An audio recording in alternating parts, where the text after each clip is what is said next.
কালকে 2 রাকাত নামাজ পড়বেন, আগামীকাল 2 রাকাত আলাদা। নামাজটার নাম তওবার নামাজ। বলেন কি নামাজ? 2 রাকাত নামাজ পড়বেন আগামীকাল, ইনশাআল্লাহ আমিও পড়ব, আপনারাও।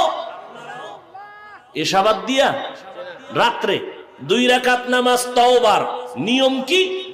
নামাজ অন্য সিস্টেমেই পড়বেন, শুধু সেজদার সময় নিয়মটা আলাদা। তওবার নিয়তে নামাজ পড়বেন, অন্তরকে আল্লাহর কাছে ছেড়ে দিয়া বলবেন, আল্লাহ আমি আপনার আদালতের আসামি হইয়া দাঁড়াইছি, তওবা করার নিয়তে নামাজে দাঁড়াইলাম। 2 রাকাত নামাজে কয়টা সেজদা হবে? 4টা সেজদা হবে। সেজদায় যখন যাবেন দিলটা নরম করে যাবেন, যাইয়া 3 বার বা 5 বার 7 বার সুবহান রাব্বিয়াল আ'লা বলার পরে এরপরে 3 বার খুব নরম হইয়া 3 বার আমার আল্লাহকে হাজির নাজির মনে করে আপনি সেজদায় গিয়া মনে করবেন, আমার কপাল মাতুয়াইল মসজিদের ফ্লোরের মধ্যে নাই, নবীর হাদিস মতে আমি আমার মাওলার কুদরতি কদমের উপরে কপাল লাগায় দিছি। এইবার আল্লাহকে হাজির নাজির জানিয়া একা একা নির্জনে বলবেন 3 বার। কয়বার? তাসবিহ পড়ার পরে ইয়া রাব্বি গফিরলি, ইয়া রাব্বি গফিরলি, ইয়া রাব্বি গফিরলি, ও রব আমাকে মাফ করে দাও।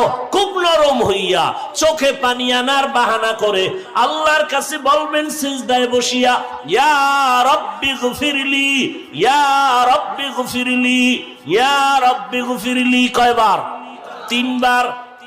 প্রত্যেক সিজদায় শেষে 3 বার করিয়া এভাবে 2 রাকাত নামাজ পড়বেন। নামাজের পরে নির্জনে হাত উঁচু করিয়া ইস্তেগফার দুরূদ শরীফ পড়ে আল্লাহর কাছে এবার হাত উঁচু করে কাঁদবেন, আল্লাহ আমার জীবনের গুনাহ মাফ করে দাও। নবী কি বলছেন জানেন? এইভাবে নামাজ পড়লে ওই বান্দার সিজদা থেকে মাথা উঠবে না আল্লাহ ক্ষমার ঘোষণা না দেওয়া পর্যন্ত। তার মানে আপনি এই দোয়া পড়ে উঠবেন, এর আগেই আপনার জিন্দেগীর গুনাহ আল্লাহ মাফ করে দিবেন। পারবেন?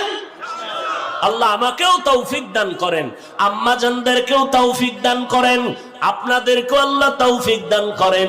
কেউ যেন আমরা আমল থেকে বঞ্চিত না হয়ে যায়।